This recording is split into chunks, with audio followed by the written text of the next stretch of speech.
Saudara mantan lurah Leang-Leang ditetapkan sebagai tersangka dalam kasus dugaan pungutan liar dalam program pendaftaran tanah sistematis lengkap. Tersangka mematok biaya pengurusan untuk sebidang tanah melebihi ketentuan yang telah ditetapkan. Tim penyidik tindak pidana khusus Kejaksaan Negeri Maros, Sulawesi Selatan menahan mantan lurah Leang-Leang Kecamatan Bantimurung. Penahanan lurah periode 2023 dan 2024 dilakukan setelah penyidik memeriksa 433 orang dan menemukan 2 alat bukti. Dugaan pungli pengadaan sertifikat lahan yang dilakukan tersangka melibatkan 768 bidang tanah milik warga dengan nilai pungutan liar 395 juta rupiah. Program PTSL menetapkan biaya Rp250.000 per bidang tanah.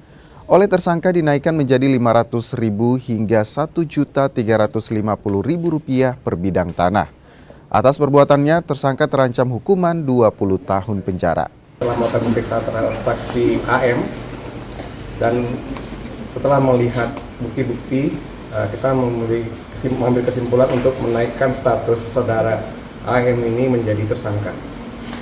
Pada hari ini telah dilakukan penahanan untuk memperlancar proses penyidikan selama 20 hari di Lapas Maros ya.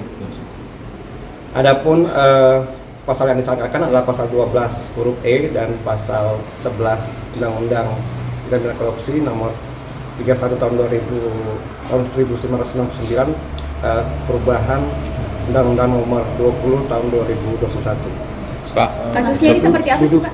Ini terkait dengan pungli program pengadaan tanah sertifikasi lengkap PTSL di Kelurahan Leang-Leang, Kabupaten Maros.